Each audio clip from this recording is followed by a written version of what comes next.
그 브레이크 시간은 여기서 마치고 이제 2부 순서 진행을 하도록 하겠습니다. 2부 순서는 저하고 이윤상 교수님이 같이 진행하겠습니다. 이윤상 교수님 인사해 주시죠. 네, 안녕하세요. 이윤상입니다. 예, 반갑습니다. 예, 간단히 이제 그 2부 임상연구 부분 이제 참여해 주실 선생님들 소개만 제가 하고 그 다음 이제 진행해 가시면 좋겠습니다. 일단 그 지금 가슴내과 전문의이신 이재엽 교수님, 그다음에 벌써 이제 말씀하셨지만 엄중식 교수님, 고대의대 이제 김선빈 교수님, 가천의대 예방의학과 전문의이신 정재훈 교수님, 그리고 국제보건 전문가이신 이윤상 교수님, 그리고 백신 정책 공중보건 전문가이시면서 내과 전문의이신 김용우 선생님, 그리고 이제 국제백신연구소 사무차장님이신 송만기 박사님, 그리고 전 WHO 백신 규제 과학자로 활동하셨던 김종원 박사님, 이렇게 8분께서 좀 이렇게 유기적으로 해주시면 되겠습니다. 감사합니다. 자, 이어주십시오. 이재엽 교수님. 김은주 박사님 1부 잘 진행해 주셔서 감사드리고요. 2부 시작되는 시간이 좀 많이 경과가 됐기 때문에 좀 스피디하게 진행을 하기 위해서 발언 시간을 최소화시켜 주셔서 좀 빨리빨리 요점들만 중심으로 발표를 해주셔야 저희가 12시까지 일단 임상연구에 관련된 얘기들을 어느 정도 마칠 수 있을까 생각이 듭니다. 스피디한 진행을 하도록 하겠습니다. 일단은 이제 사람 대상의 이제 연구, 저희가 임상 시험이라고 공식적으로 얘기를 하는데요. 보통 1상, 2상, 3상, 4상 이렇게 나누어서 진행이 되는데 이런 단계별 때 이제 평가를 왜 하는지 또 어떤 목표를 가지고 하는지에 대한 부분들을 얘기를 좀 정리를 해주면 좋겠는데요. 김용호 선생님께서 한번 각 단계별의 의미에 대해서 좀 정리를 좀 해주시면 좋겠습니다. 네, 안녕하세요. 저는 김용호고요. 빨리 진행을 하도록 하겠습니다. 네, 그래서 아까 전에는 일부에서는 프리클리니컬 스터디에 대해서 얘기했고, 이제 클리니컬 들어오면서 사람의 대상으로 시험을 하게 됩니다. 그래서 페이지 1에는 페이지 1, 2, 3, 그 다음에 MFDS나 아니면 FDA 식약처에 서브미션을 한 다음에 라이센스를 받게 되죠. 그 다음에 포스트 라이센셜로 이제 페이지 3B나 아니면 4를 진행하게 되죠. 그래서 페이지 1에는 보통은 이제 20명에서 한 80명 정도의 서브젝트를 가지고 젊은 성인이겠죠. 건강한 성인이겠죠. 거기서는 이제 세이프티와 안전성과 면역원성을 보게 됩니다. 그 다음에 그게 끝나고 그 다음에 페이지 2로 넘어가게 되는데 보통 한 200명에서 500명, 많게는 1000명까지 세이프티, 이뮤니시티 그리고 여기서 도주를 정하게 됩니다. 그래서 몇 밀리그램, 몇 그램 이렇게 정해지게 되죠. 그 다음에 거기서 어떤 포뮬레이션을 같이 예를 들어서 아주번트를 넣을 것인지 말 것인지 파이널 도주를 정하고 그 다음에 타겟 파퓰레이션을 정합니다. 그래서 보통은 성인에서부터 시작해서 디에스컬레이션 하죠. 그래서 젊은 어린 애돌레센스로 가고 children, toddler, 그 다음에 infant까지 가게 됩니다. 그 다음에 백시네이션 스케줄을 정하게 되죠. 몇 주마다 몇 번을 맞아야 되냐, 한 번 맞아야 되냐, 두 번 맞아야 되냐, 아니면은 3번 맞아야 되냐, 그 간격은 어떻게 되냐, 이런 것을 정하게 되고 IV로 맞을 것인지, 정맥 주사를 맞을 것인지, 아니면 근육 주사로 맞을 것인지 이렇게 정하게 됩니다. 그리고 페이지 3로 이제 넘어가게 되죠. 페이지 3에서는 몇천 명, 많게는 몇만 명까지 가고요. 그리고 세이프티, 안전성, 면역원성, 여기서 이제 에피커시를 같이 보게 되는데요. 그래서 에피커시를 보게 되는 것은 백신 유효성을 보게 되죠. 얼마나 백신이 질병을 예방을 하는가를 보게 되고 이 모든 자료를 가지고 페이지 1 끝나고 페이지 2 끝나고 페이지 3 끝나고 그다음 이 모든 자료를 가지고 이제 식약처에 저 허가해 주세요라고 이제 제출합니다.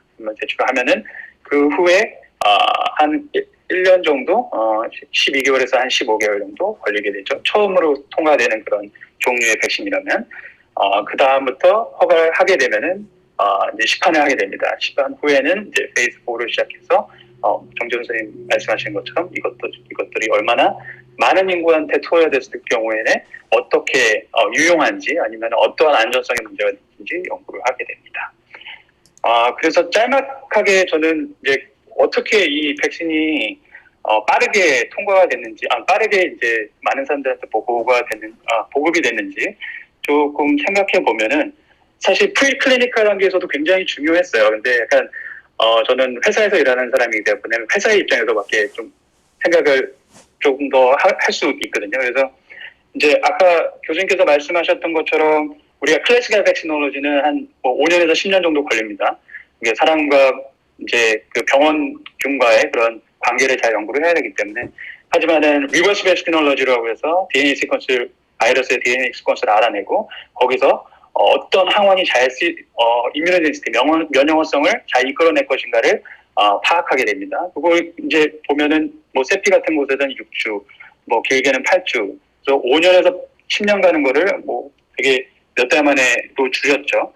그 다음에 두 번째로는 이게 좀 돈과 어떤 페이턴시와 연결된 건데 회사에서는 어떤 후보 물질을 발견하게 되면은 그거를 우리가 보유한 거죠. 노하우고 어떻게 보면 제 지적 권리니까.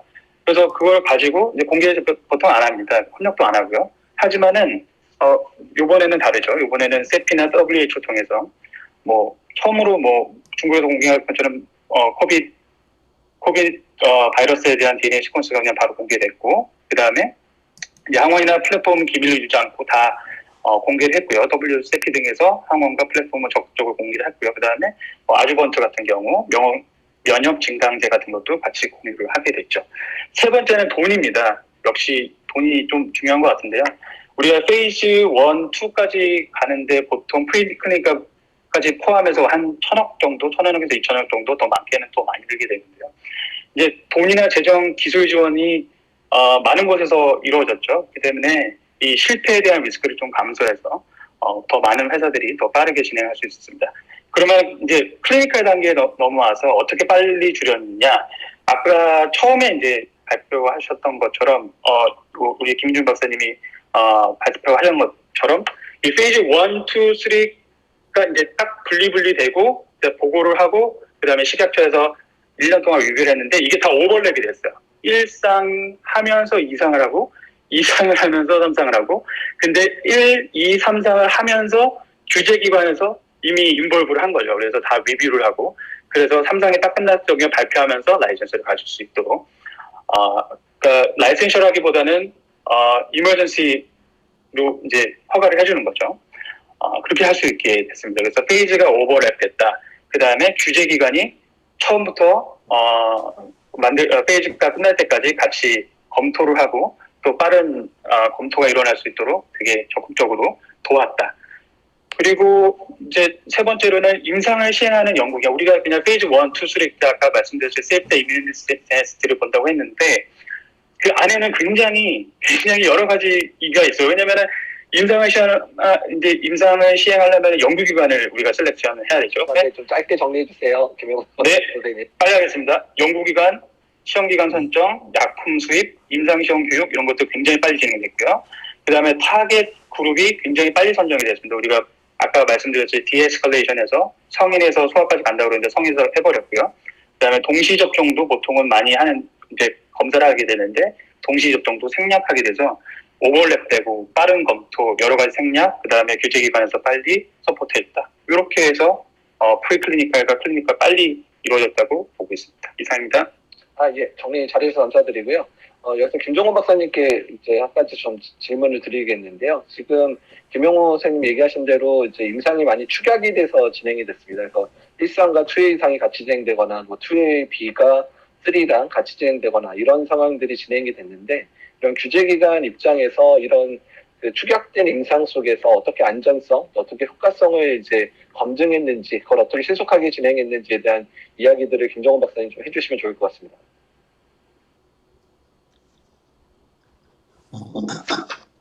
우선 짧게 설명을 드리면 WHO 관점에서 보면 이번이 처음은 아니었고요. 제가 WHO에 있던 2013년에 에볼라가 있었고 에볼라 백신을 개발하면서 에볼라 백신 가이드라인을 만들고 임상을 진행하면서도 에볼라 백신 때 어떻게 하면 빨리 진행하는지는 경험이 있었다고 생각을 하고요.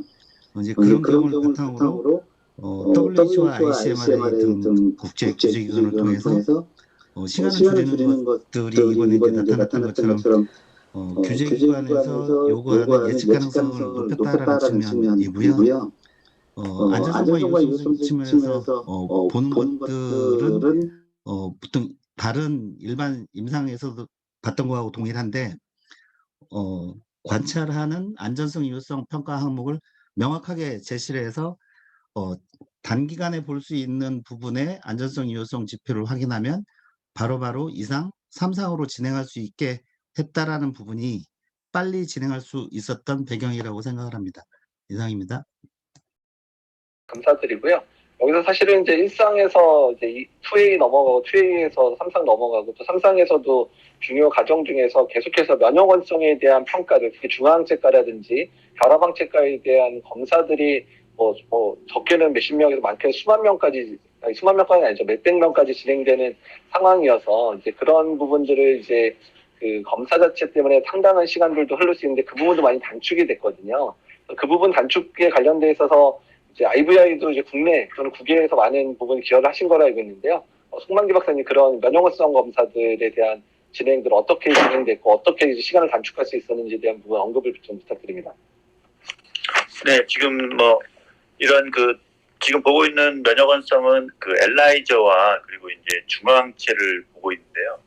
그래서 그러한 것들이 사실은 상당히 빠르게 이제 그 세팅이 됐다고 해야 될까, 전 세계적으로. 그리고 이제 표준화 작업이라고 그 WHO의 어떤 그런 표준화 작업도 이제 이게 시작되자마자 코로나가 발발하자마자 바로 진행이 됐고요. 그리고 제가 이제 여기서 좀 말씀드려야 될 게 이제 그런 어떤 이제 전 세계적으로 지금 이러한 그 어세이법이 만들어지고 이제 지금까지는 표준화된 방법으로 진행되진 않았습니다. 일단은 그 환자의 혈전과 비교하는 방식으로 환자의 이제 평균값과 비교하는 방식으로 이제 그 엘라이저와 그리고 중화항체 이런 것들을 통해서 이제 진행이 되어 왔는데, 그리고 실제 이제 임상 3상에서 효도까지 이제 다 확인을 하는 방식으로 이제 허가가 났기 때문에 지금까지는 어떻게 보면은 상당히 그 빠르게 진행을 했지만 해야 될 건 다 했다.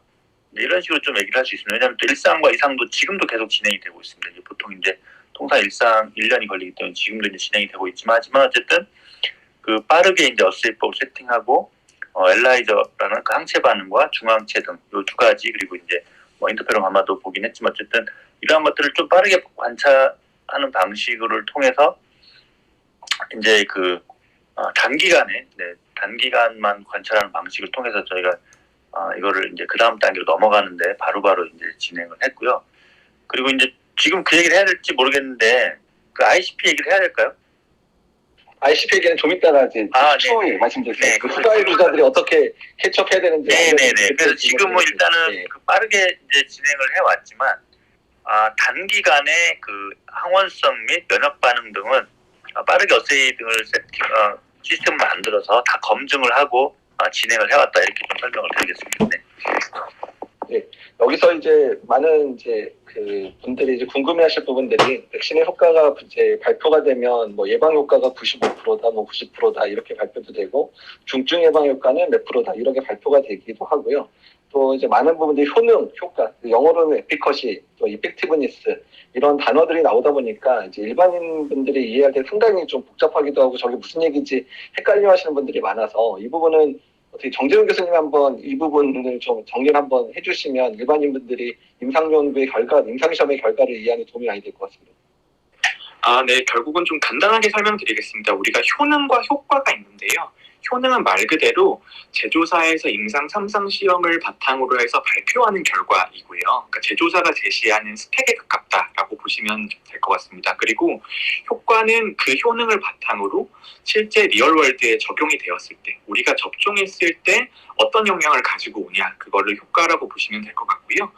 그 다음에 우리가 뭐 유증상 감염 예방, 중증화 예방, 사망 예방 이런 거에 대해서 우리가 효과를 제시를 하는데, 그 측정은 기본적으로 접종군에서 발생하는 비율과 비접종군에서 발생하는 비율을 우리가 측정을 해서 발생률의 개념으로 측정을 해서 몇 퍼센트 정도 감소했는지를 보는 겁니다. 그래서 우리가 유증상 감염 예방 효과가 90%다라고 하면은 10,000명에서 비접종군에서 생긴 비율과 그 다음에 접종군에서 생긴 비율이 약 10배 정도 차이가 난다. 이 정도로 이해하시면 될 것 같습니다. 이상입니다. 그리고 이제 또 많은 일반인분들이 좀 헷갈려하고 착각하시는 부분 중에 하나가 항체가 형성됐다는 거랑 백신의 효능, 몇 프로가 예방됐다. 항체가 97% 생겼다는 거하고 아니면 이제 백신 효과가 90%다. 이 두 부분을 많이 헷갈려 하시는 분들이 있거든요. 이 부분에 어떤 차이가 있는지, 그러니까 면역원성과 관련된 부분하고 효능과 관련된 부분이 어떤 차이가 있는지를 좀 누가 한번 설명을 해주면 좋을 것 같은데요. 엄 교수님이 설명해 주시면 좋을까요? 네. 엄청식 교수님, 안 계신가 보네요. 혹시 김선비 선생님, 이 두 부분 좀 어떻게 좀 쉽게 설명을 좀 해주실 수 있을까요? 네. 항체가 이제 97% 생겼다는 거는 이제 제가 이제 백신을 맞고 나서 나중에 바이러스와 대응할 능력이 이제 뭐 100% 생겼다고 하는 거는 좀 어렵고 이상적이지만 어느 정도 이제 대응할 능력이 꽤 많이 생겼다는 것으로 이해하시면 될 것 같고요.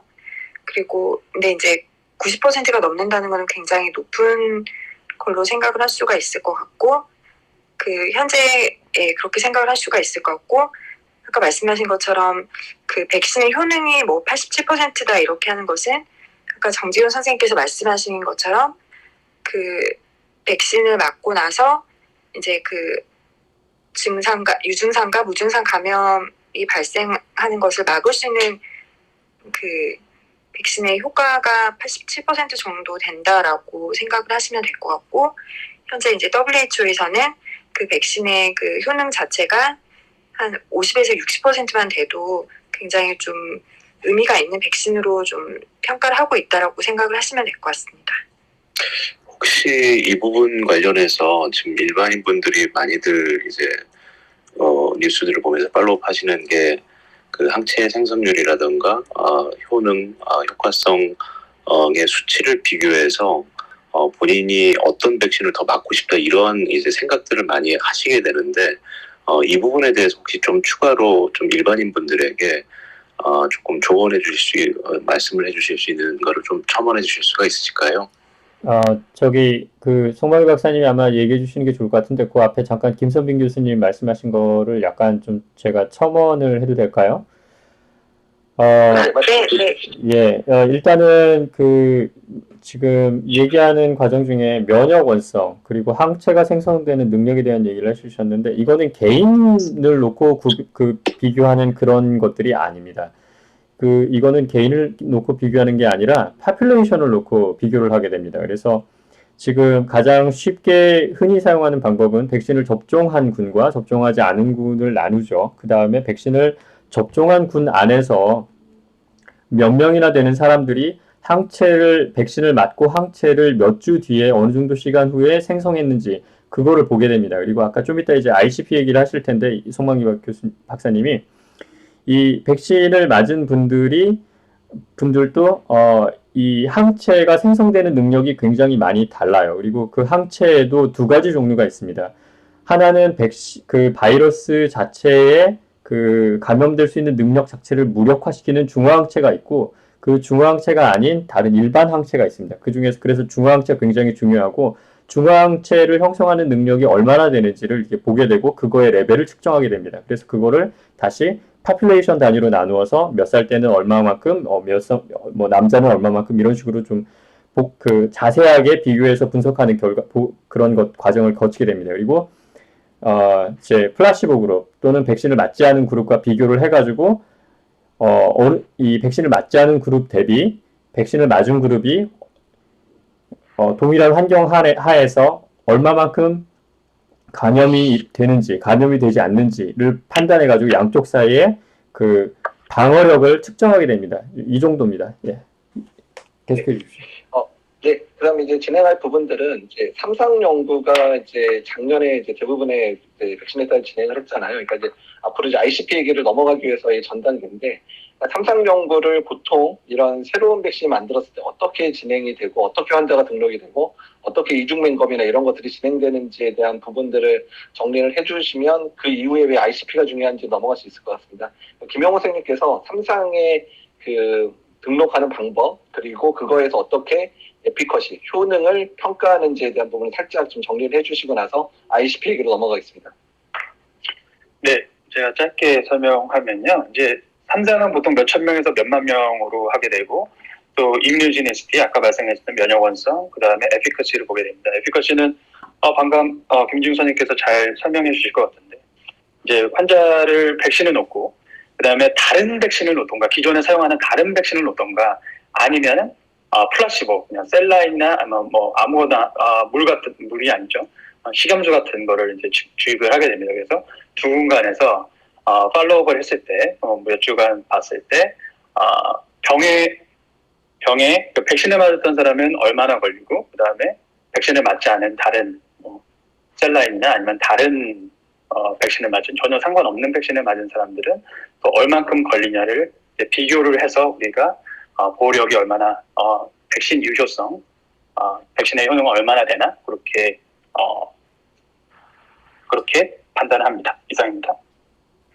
그래서 이제 그 작년처럼 이제 백신이 이제 나와 있는 백신이 없고 일반인의 백신 접종이 이루어지지 않았을 때는 지금의 방법들, 그러니까 방금 이제 김영호 선생님 말씀하신 방법들, 백신을 접종하는 그룹과 접종하지 않은 그룹을 두고 연구가 가능한데, 지금은 이제 실제 백신이 나와서 접종이 시작된 상황이기 때문에 기존의 방식대로 백신 맞은 사람, 백신 안 맞은 사람을 주게 된다면 백신을 안 맞은 사람들에 대해서 이제 비윤리적인 측면들이 발생을 하게 되기 때문에, 이제 앞으로의 이제 임상 연구들은 기존의 방식을 따라가기가 어렵기 때문에 그 부분에 있어서 이제 면역원성이 실제 백신의 효과에 이제 그 연관이 되느냐, 이 부분들이 증명이 되면 이제 임상 연구의 방법이 달라지게 되거든요. 그래서 후발 주자들이 앞으로 진행해야 될 삼상 연구는 어떻게 될 건지에 대해서 송만기 박사님이 이 부분들을 좀 개념과 앞으로 어떻게 진행될지 설명을 해주시면 도움이 될 것 같습니다.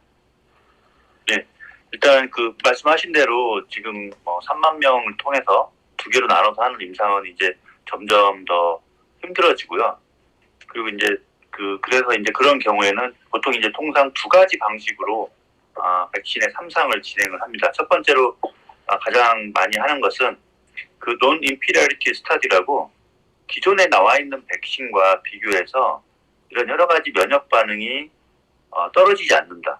그러니까 이제 먼저 이제 개발돼서 사용되는 백신이 있을 경우에는 그 백신과 똑같이 이제 임상에 그 백신을 집어넣어서 비교 대상 그룹을 그 플라시보 그룹이 아니고 그 백신을 접종하는 그룹과 내가 가지고 있는 백신, 새로 만든 백신을 동시에 이제 서로 비교를 하는 방식으로 진행하는 방식이 있습니다. 근데 이 방식이 이제 상당히 많이 쓰이는데, 이 단점은 뭐냐면 지금 백신들은 이 플랫폼이 너무나 다양하기 때문에 과연 그러면 면역 반응 비교를 어떤 걸로 할 것이냐, 뭐 항체 반응, 중항체 반응, T셀 반응 다 비교해야 되냐, 어떤 게 방어에 관여하는 거에 대한 그게 정확히 모르면 사실은 상당히 애매한 점이 있을 수 있습니다. 하지만 지금까지 결과를 보면 그 항체가라든지 중항체가 상당히 지금 방어와 연관됐다는 그런 관련성이 높다는 게 많이 나오기 때문에 이러한 방식으로도 진행을 할 수가 있고, 이 경우에는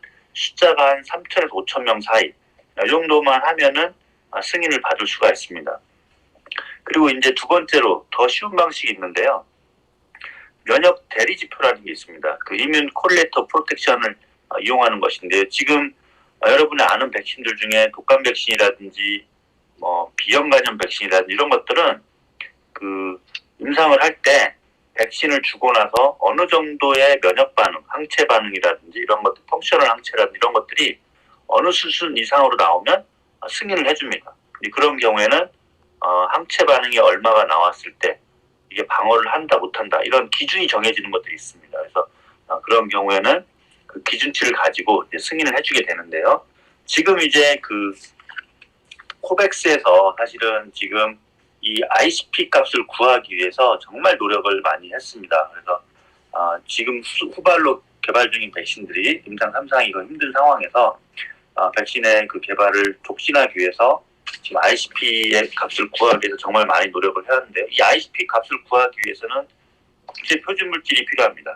어떤 표준 물질이 표준이 되는 물질이 있어야 이게 항체가 되겠는데요. 그 표준된 물질을 이미 이제 그 표준값이 다 구해졌습니다. 영국에 있는 NIBSC에서 그걸 만드는 작업을 하는데요. 저희 IBI도 참여를 했었습니다. 그래서 그거는 이제 작년 말에 이제 다 만들어져서 지금 전 세계에 그 배분을 하고 있습니다. 그러니까 실험실에서 원하면 그걸 이제 영국 NIBSC에 신청을 해서 받을 수가 있습니다. 그래서 그 표준 물질을 가지고 이제 나중에 이제 어느 정도의 면역 반응이 있을 때 방어가 되는지를 나타낼 수가 있습니다. 그리고 미국도 마찬가지로 그 표준 물질, 미국이 가지고 있는 표준 물질을 그 영국에서 만든 그 WHO 표준 물질과 같이 이제 서로 간의 상대적 값이 얼마인지 그 작업도 지금 거의 다 끝났습니다. 그래서 전 세계가 지금 공유할 수 있는 국제 표준 물질이 지금 만들어져 있다. 일단 이렇게 먼저 말씀드리고요. 그래서 이 ICP가 지금 현재 지금까지 나온 가장 최근 이제 3월 25일자 결과를 보면 그 코백스에서 이제 발표가 됐는데요. 지금은 그 표준 물질을 이용하지 못했습니다. 하지만 그 컨벌렉슨 시럼, 그러니까 그 코로나에 걸렸다가 나은 사람들의 혈청 여러 개를 모은 거라고 해야 될까요? 아니면 표준되는 값, 평균값의 20%, 그러니까 코로나에 걸렸던 사람의 그 유도되는 중앙체 20%가 50% 프로텍션으로 알려져 있습니다. 그 결과를 보면. 그러니까 바이러스에 걸린 사람의 걸린 사람에서 나오는 중앙체가가 20% 정도가 방어와 50% 지금 관련이 있다. 이렇게 이제 거의 나온 상황이고요. 네, 송 박사님 잠깐 질문 하나 드려도 되겠습니까? 그 지금 말씀하신 이제 혈청이 회복기 환자의 혈청을 말씀하시는 겁니까? 네네네. 맞습니다. 네. 그럼 이제 그거를 이렇게 정리해야 되겠습니다. 코로나 바이러스에 감염되었다가 나아서 회복한 사람으로 하면 되겠습니다. 예, 계속하십시오. 네네네. 회복한 사람들의 혈청 안에 있는, 그러니까 평균값이죠.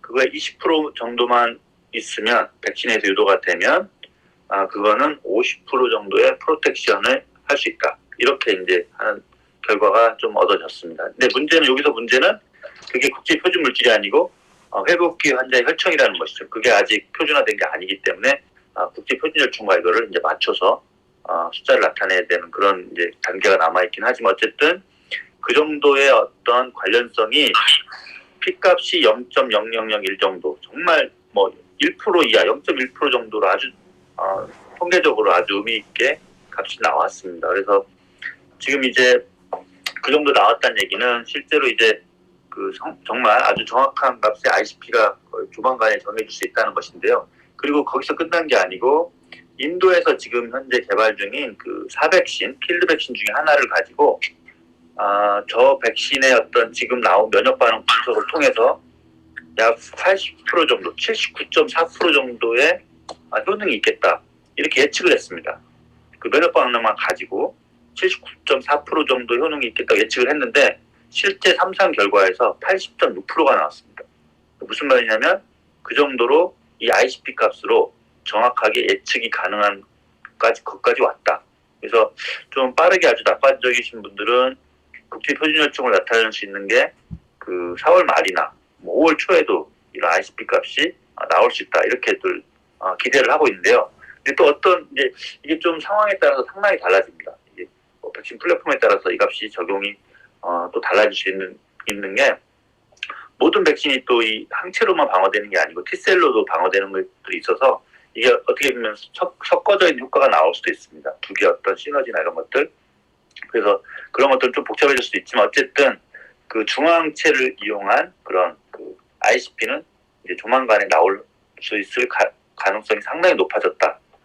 이렇게 좀 결론을 내리겠습니다. 예, 말씀 감사합니다. 저기 혹시 ICP를 좀 풀어서 말씀해 줄 수 있으실까요? 계속 ICP 하니까 일반인들은 뭔지 모를 것 같은데. 네, 이뮨 콜레터 프로텍션이라고 면역 대리 지표입니다. 그러니까 이런 항상 그 항체가라든지 중앙체가 등 다양한 것들이 이런 대리 지표가 될 수 있습니다.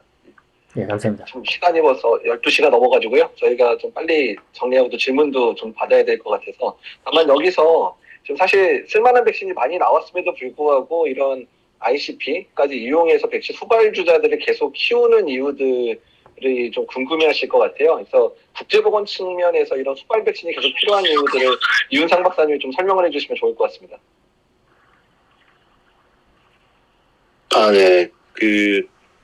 사실 이 부분은 송만기 박사님께서 워낙 잘 또 설명을 해주실 수 있으실 것 같긴 하는데, 특히 지금 아마 또 우려되는 부분 중에 하나는 어쨌든 간에 이제 개발도상국 같은 경우 최대한 더 이제 보관과 그리고 이제 그 콜드체인 관리가 용이한 백신 등의 다양한 옵션 등이 이제 좀 중요할 수도 있을 것 같고, 그리고 또 이제 에서는 계속 지금 이제 감염이 유지가 되면서 이제 아프리카 등에서도 지금 다시 이제 감염 유행이 이제 좀 확대되는 과정에서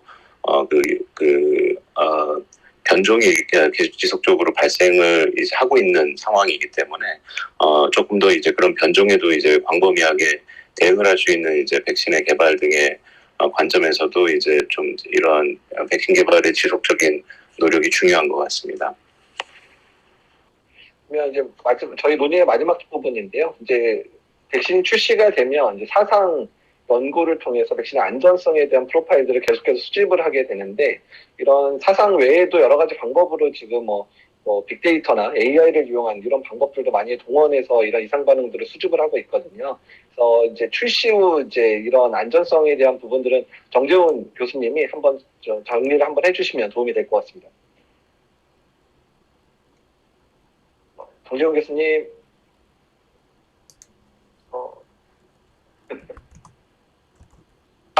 좀 잠시 뭐 하고 있어가지고 조금 이따 답변드리겠습니다. 예, 알겠습니다. 그러면 이 부분들은 누가 좀 정리를 해주실 수 있는 분이 있으실까요? 김영호 선생님 꼭 해주시면 좋을 것 같은데 어떻습니까? 네. 그래서 저희가 이제 페이즈 3를 하면서 시각 처리될 때 RMP라고 리스크 매니지먼트 플랜을 같이 냅니다. 그래서 거기 안에는 이제 PMS라는 포스트 마케팅 서베일런스가 들어가죠. 그러면 환자들을 액티브하게 인롤해서 맞는 백신을 맞는 사람들, 그래서 그분들의 이상 반응을 조사하게 됩니다. 그리고 패시브하게 이제 백신을 맞으셨던 분들이 이제 질병관리청이나 아니면 다른 기관들의 안전관리원에 이제 리포트를 패시브로 이제 리포트를 하게 되죠. 그런 리포트를 볼 수 있게 됩니다. 이상입니다. 네, 제가 좀 설명을 드리겠습니다. 그리고 백신 이상 반응 모니터링 과정에 대한 의견이 필요하신 것 같은데요. 임상 3상 시험 과정 중에서는 결국은 제조사에서 이제 제시를 하는 이제 데이터가 나오는 거고요.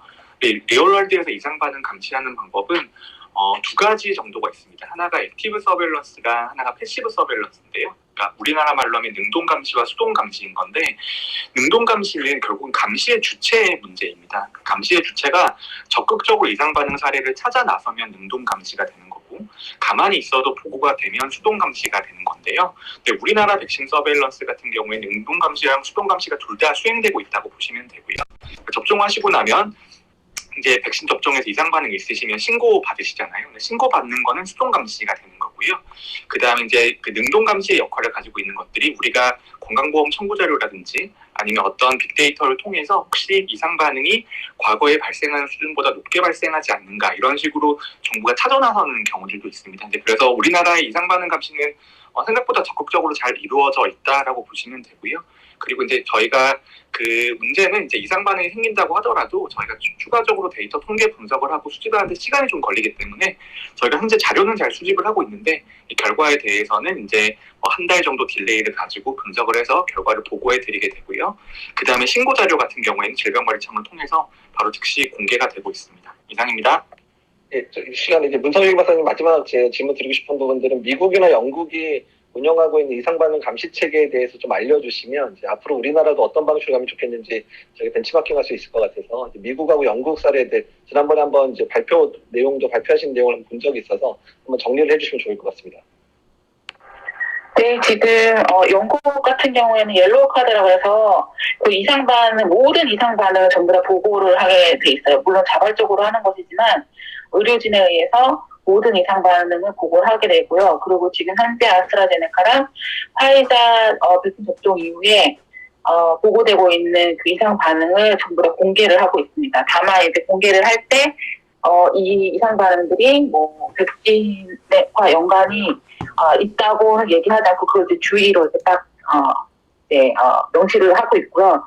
근데 어쨌든 이제 데이터를 계속 모으고 있고, 미국 같은 경우에도 이제 자발적으로 이상 반응은 앱을 사용을 해가지고 저희 그 백신을 맞고 나면은 그 앱을 깔도로 이제 권고를 하거든요. 모든 사람이 하는 건 아니지만 어쨌든 그걸 깔고 나면 그날부터 일주일 동안 매일 이제 자신의 이상 반응이 있는지 없는지를 입력을 하게 돼 있고요. 그리고 다음 백신을 맞기 전까지 이제 일주일에 한 번씩, 그 다음에 2차 접종하고 나서도 매일 일주일 동안 하고, 그 다음에 또 일주일에 한 번씩 해서 이걸 9개월까지 이상 반응이 있는지 없는지를 확인하는 그 트래킹을 하고 있거든요.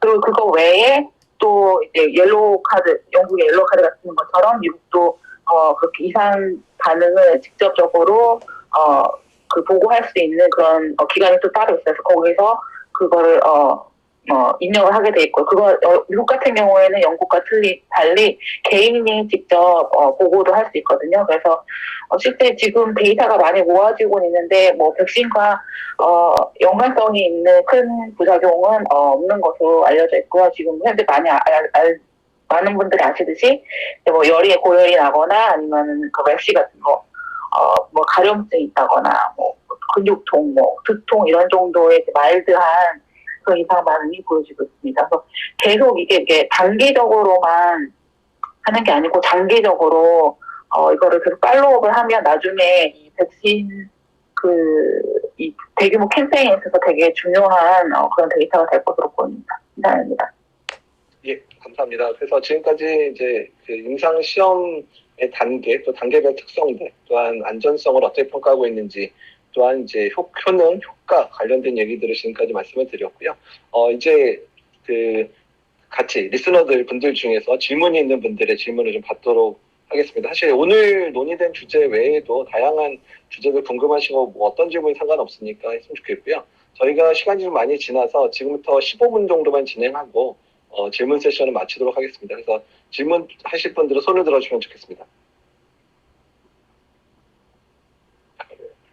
열겠습니다. 네, 열었습니다. 네, 질문 필요하신 분은 손 들어주시면 올려서 대답하겠습니다.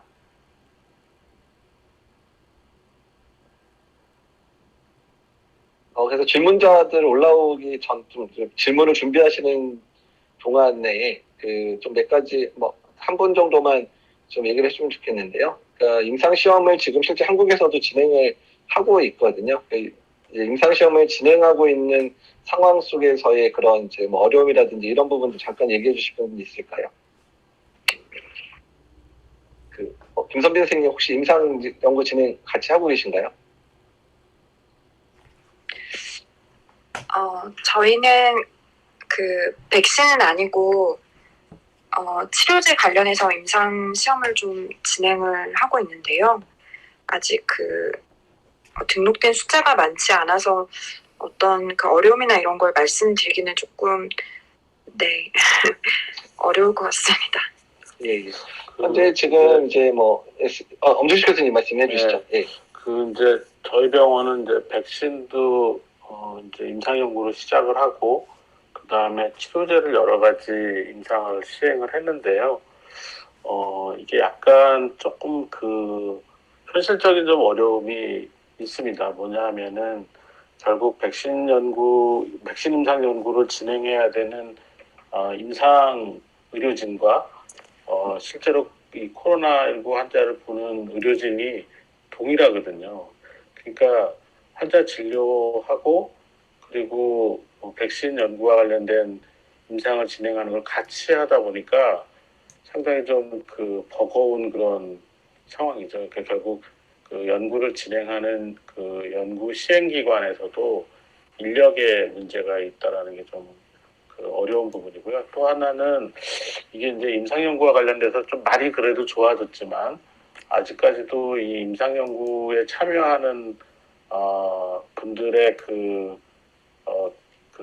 참여를 이제 권고를 했을 때 반응이 그렇게 썩 긍정적이진 않습니다. 그래서 이게 임상 연구에 참여를 안 했을 때 어떤 불리함이나 이런 게 생기는 거에 대한 우려, 그 다음에 임상 연구 과정에서 본인이 보호받지 못하는 그런 거에 대한 굉장히 부정적인 그런 인식을 가진 분들이 계시거든요. 이제 그런 부분들이 실제 임상 연구 진행이 우리나라에서 좀 쉽지 않은 그런 상황이 되는데, 예를 들면 항체 치료제 연구 같은 경우에도 실제로 우리나라에서 등록된 환자보다 훨씬 많은 환자들이 외국에서 등록이 됐거든요. 근데 이제 그런 걸 볼 때마다 약간 좀 아쉬운 점이 있습니다. 이제 질문자 올라왔는데요.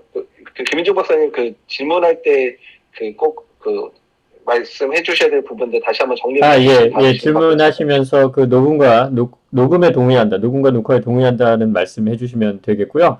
그리고, 지금 사실 그 질문자가 한번 올라오셨는데 제가 먼저 질문 하나 좀 드리겠습니다. 지금 백신과 백신들이 여러 개 지금 나와 있는 상황인데, 백신과 백신 사이의 효능에 대한 얘기들이 막 많이 나옵니다. 지금 어떻게, 뭐가 더 좋다, 뭐가 더 나쁘다, 막 계속 이런 얘기들이 나오고 있는데, 어떻게 이걸 비교할 수 있는 그런 것들이 있습니까? 지금 ICP 얘기는 나왔는데, 그 이외에 저희가 왜 이게 비교하기가 어려운지에 대해서 좀 혹시 말씀해 주실 수 있으신가요? 네, 그 부분 제가 좀 정리해서 말씀을 드리는데요. 일단 임상시험이죠. 3상 임상시험의 효과가 이제 발표가 되면서 어떤 백신은 90몇 프로인데 어떤 백신은 60몇 프로, 70몇 프로 이렇게 발표가 되고 있는데, 이제 다만 3상 임상시험 자체는 백신을 맞은 그룹과 맞지 않은 그룹에서의 그런 발병 정도가 어떻게 예방되는지 효과를 나타내는 거고, 시행되는 시기도 다르고 또 시행되는 국가들도 다르게 됩니다. 그래서 3상 연구 결과를 가지고 백신 간의 효능에 있어서 우열이 있다 이렇게 판단하기는 상당히 좀 위험한 결론이거든요. 사실 실제로 효능을 제대로 비교할 거라면 백신 두 개를 서로 임상을 해서 비교를 해야 되는데 그렇게 임상을 할 수는 또 없는 거잖아요. 그래서 실제 이제 백신 간의 효능 부분들, 발표된 효능보다 더 중요한 거는 아까 정재훈 교수님도 얘기하셨지만 실제 상황에서 접종이 이루어지는 리얼월드에서의 접종 상황들이 더 중요하긴 합니다. 특히 영국같이 화이자 백신과 아스트라제네카 백신이 동시 접종이 일어나고 있는 국가라면 그 실제 상황에서 화이자 백신과 아스트라제네카 백신의 효과, 이펙티브니스 연구가 대규모에서 이제 나오기 때문에 이제 그런 상황에서 나온 데이터들을 보면 어떤 백신이 정말 또 효과가 좋은지 나쁜지 이렇게 비교할 수 있는데, 이미 영국 데이터를 보더라도 화이자 백신하고 아스트라제네카 백신의 효과 부분에 있어서 크게 차이가 나타나지 않는 부분, 예방 효과뿐만 아니라 중증을 예방하는 효과들이 큰 차이가 없는 걸 봐서는 이게 지금 우리가 이제 3상 연구에서의 그런 예방 효과의 절대적인 수치만으로 이제 비교하면 안 된다는 걸 실제적으로 보여주는 상황들이거든요. 그래서 앞으로 여러 국가에서 여러 개의 백신이 동시 접종 상황이 이루어지고 대규모 접종 상황에서의 효과 부분이 계속 에펙티브니스 부분이 나올 거기 때문에 앞으로 그런 데이터들을 가지고 실제 효과를 또 얘기하고 논의를 해야 되지 않을까 생각이 듭니다. 그러면 질문자 올라오셨으니까요. 우리 아까 말씀하신 부분들 얘기해 주시고 또한 본인 어떤 일 하시는지 잠깐 얘기해 주시고 했습니다. 이윤재 선생님 말씀해 주시죠. 네, 녹음과 녹화에 동의합니다. 안녕하세요. 저는 임상시험 관련해서 일하고 있고요. 현재 WHO에서 컨설턴트로 일하고 있습니다. 저는 사실 질문보다는 약간 코멘트를 좀 하고 싶어서 올라왔는데요. 저는 이제 실제로 임상시험을 진행하는 업계에서 오랫동안 일했고, 제 동료분들도 굉장히 다들 열심히 현재 일하고 계신데, 다른 신약들이 개발될 때에 비해서 앞에서 많이들 말씀하신 것처럼 굉장히 정말로 역사적으로 남을 만큼 빠른 시간 내에 약들이 개발이 되었고, 제 동료들이 그냥 단순히 밥벌이로 일하는 수준을 넘어서서 이 코비드 백신을 시작하고 이 임상시험에 일을 할 때는 뭔가 굉장히 다들 사명감을 가지고 조금 다른 마음으로 다들 이 일을 대하는 거를 제가 많이 봤어요. 그래서 이 백신을 이제 사용하고 접종이 될 때 그런 사람들의 많은 노력이 있었다는 거를 좀 말씀을 드리고 싶었고, 그리고 지금 현재 미국에서 파이자, 모더나 그리고 아스트라제네카 3개 회사에서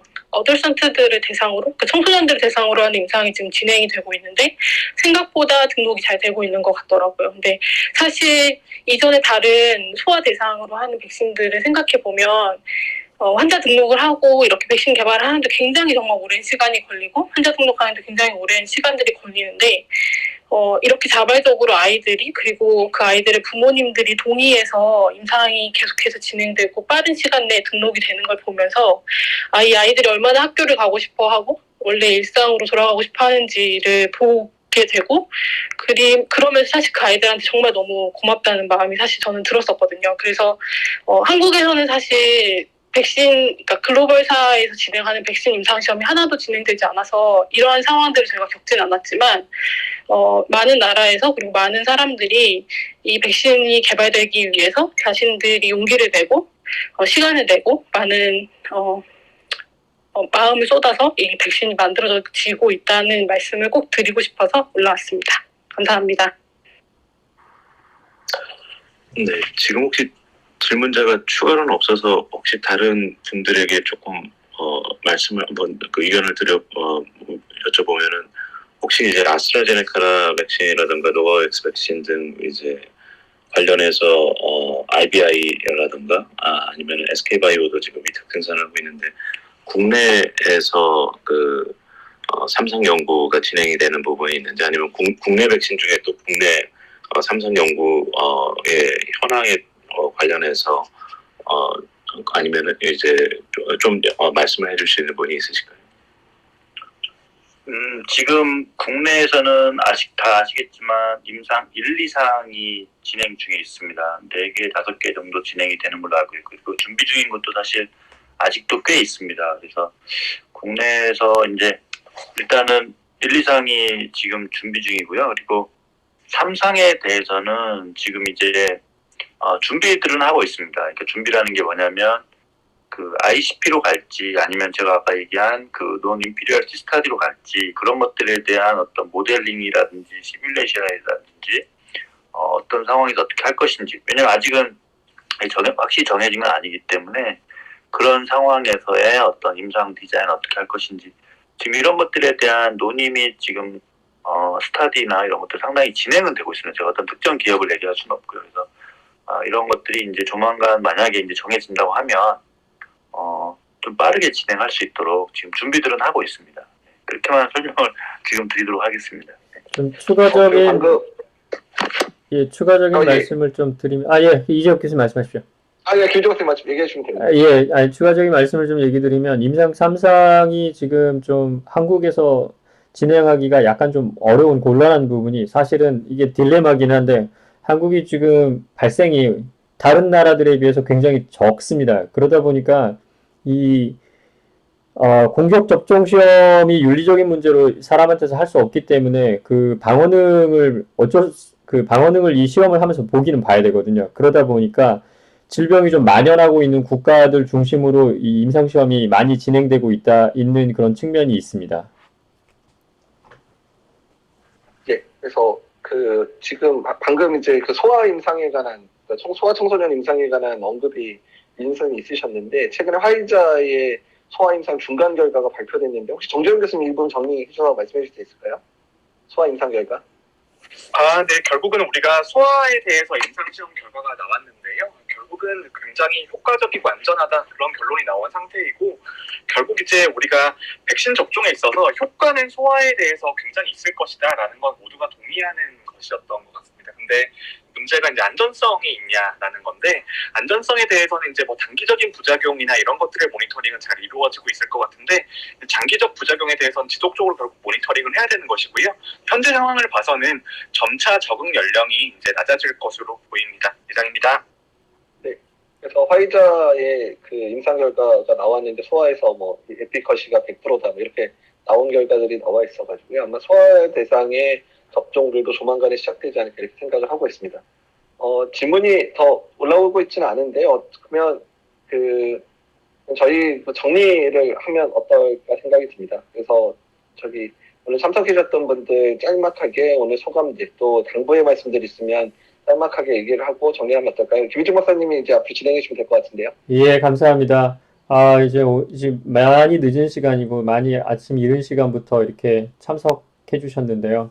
일단 먼저 메인 패널이었던 분들부터 소개해 드리면서 소감 말씀 한 말씀씩 해주시면서 정리하도록 하겠습니다.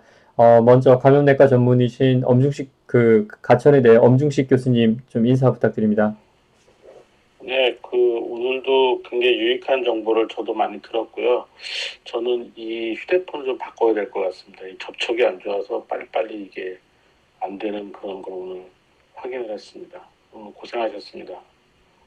예, 감사합니다. 이게, 저도 뭐 신형들을 사용하고 있긴 하지만, 지난주와 이번 주가 또, 저저번 주가 또 다른 문제들이 계속 기계적인 문제들이 발견이 돼서 이게 상당히 쉽지는 않습니다. 이재혁 교수님, 한림의대 이재혁 교수님 인사 부탁드립니다. 예. 오늘 참석해주신 많은 분들, 특히 줌으로도 참석해주셨고, 또 이쪽 크라에서도 참석해주신 분들 감사드리고요. 어쨌든 계속해서 이제 좀 이런 주제들을 가지고 저희가 확장성을 가지고 계속 얘기를 했으면 좋겠고요. 또 앞으로 준비된 내용들이 또 있는데 그 부분은 김희중 박사님 맨 마지막에 아마 예고편 말씀해 주시겠지만 어쨌든 잘 준비를 해서 또 이 저희들의 논의들을 들으시는 또 많은 분들에게 도움이 되는 그런 시간이 지속됐으면 좋겠다는 생각이 듭니다. 감사합니다. 감사합니다. 예, 또 고려대학교 감염내과 전문의이신 김선빈 교수님 인사 부탁드립니다. 저도 오늘 그 많은 분야의 선생님들께 이렇게 많은 좋은 의견 많이 들었고요.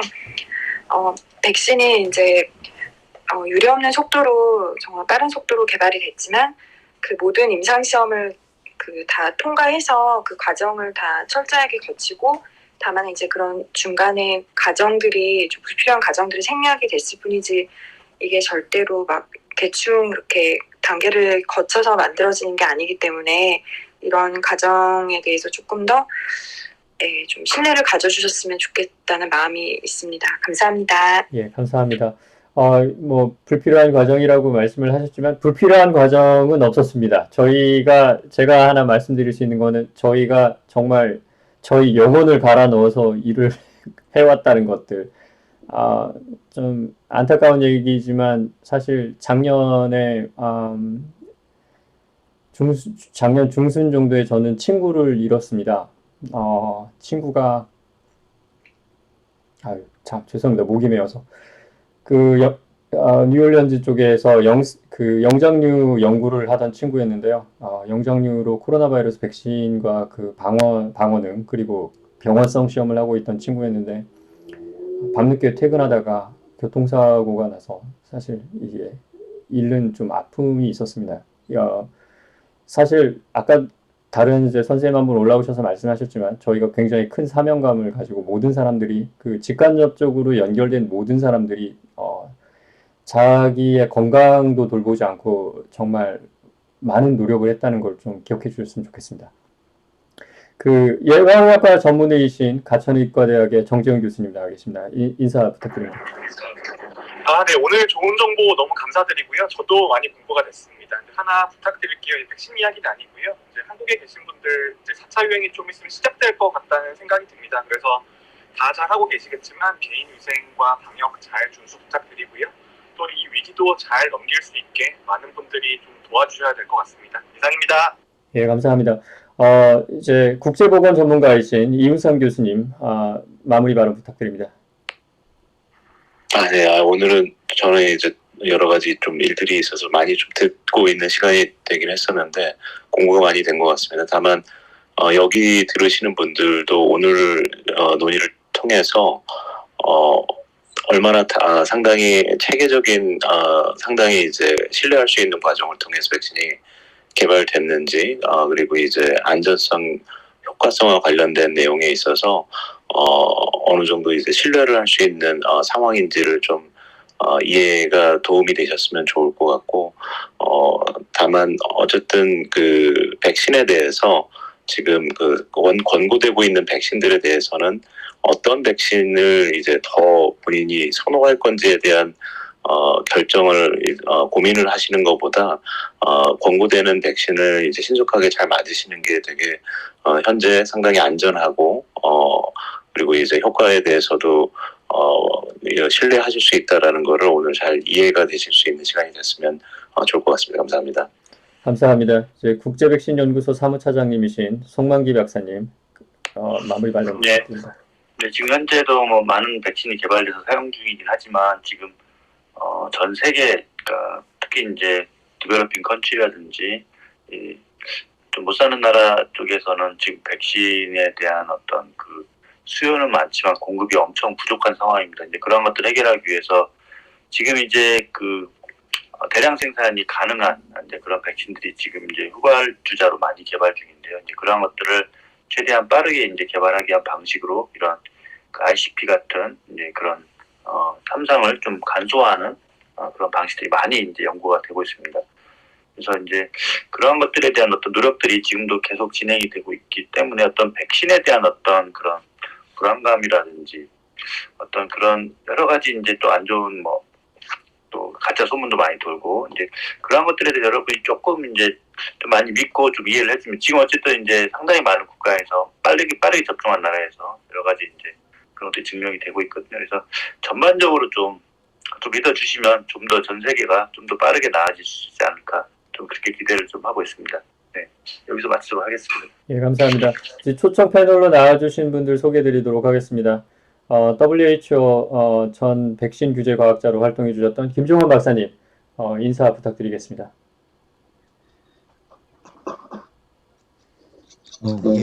제가 드리고 싶은 말씀은 그 WHO 백신 가이드라인은 그 사이언스에 기초하여 품질, 안전성, 유효성과 관련된 부분을 그 전 세계 규제 당국자들과 전 세계 과학자들이 모여서 만드는 가이드라인이기 때문에 전체적으로 좀 신뢰할 수 있다라고 생각이 들고요. 잘 아시는 것처럼 이 WHO에서의 백신 가이드라인 작업은 2차 세계대전 이후에 1947년부터 진행을 되고 있습니다. 전 세계 어떤 기준이 된다라고 생각해서 이 방송을 들으시는 모든 분들이 백신 접종을 꼭 받으셨으면 좋겠다라고 말씀드리고 싶고요. 국내 백신 개발자들에게 한 두 가지 정도 말씀드리고 싶은 게 임상일상 또는 비임상도 마찬가지겠지만 CMC, GMP, 비임상, 임상과 관련된 개발 경험을 좀 많이 가지고 있으면 더 도움이 되지 않을까라는 생각과 마찬가지로 이러한 부분들의 국내 인프라가 좀 더 많이 갖춰져 있었으면 국내 백신 개발이 좀 더 빠르지 않았을까라는 생각을 합니다. 이상입니다. 감사합니다. 재미과학자이신 문성실 박사님 마무리 발언 부탁드립니다. 네, 저도 오늘 많이 배우는 시간이었고요. 제가 개발하고 있는 백신 같은 경우에는 10년 전에 저희 의사님께서 그 바이러스는 끝나지 않았니? 이렇게 말씀하셨어요. 이미 나와 있는 백신이 있어서. 근데 사실 우리가 바이러스라는 거를 인간이 정복한 거는 천년도밖에 없거든요. 그러니까 코로나도 지금 이렇게 세계적으로 유행이 됐고 우리가 이거를 막기 위해서 백신도 개발하고 있고 막 이러고 있지만 결국에는 길게 보고 앞으로 새로운 백신도 나와야 되고 더 저렴한 백신도 나와야 되고 더 효과가 있는 백신도 나와야 되고 이제 끝나지 않는 거거든요. 지금은 이제 시작인 거거든요. 그래서 여러분 여기에 대해서 좀 신뢰를 가지고 과학자들이 과학적 근거를 가지고 여러 시험과 여러 임상 시험을 통해서 내놓는 데이터들을 좀 믿고 따라가 주셨으면 좋겠다는 생각이 들고요. 한간에서는 코로나 유행한 것 자체나 백신이나 이런 거에 음모론을 제기하는 지금 분들이 많아요. 근데 그런 거 믿지 마시고 백신을 맞으실 수 있는 한 맞으셔서 우리가 빨리 코로나에 대해 좀 마음을 열고 밖으로 나갈 수 있는 날들이 왔으면 좋겠습니다. 감사합니다. 예, 감사합니다. 가톨릭대학교 생명과학과 남주환 교수님 마무리 발언 부탁드립니다. 예, 오늘 좋은 대화 감사드리고요. 저도 배웠습니다. 하나 말씀드리고 싶은 건 앞에서 여러분께서 말씀하셨지만 현재 우리나라 규제기관을 거쳐서 식약처를 거쳐서 인허가가 된 모든 백신은 다 안전하고 효과적인 백신이라는 걸 꼭 말씀드리고 싶습니다. 그동안 감사했습니다. 네, 이상입니다. 예, 감사합니다. 재미과학자이신 이지연 박사님 인사 부탁드리겠습니다. 오늘 참석하게 돼서 많은 걸 배우게 되었습니다. 기회가 되시면 꼭 백신을 맞으시기를 권장합니다.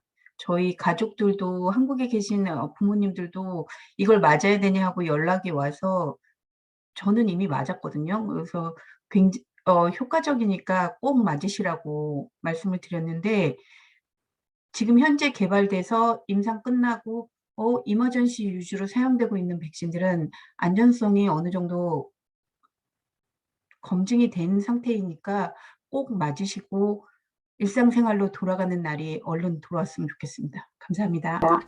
예, 감사합니다. 이제 마지막으로 김영우 선생님, 예, 마무리 인사 부탁드립니다.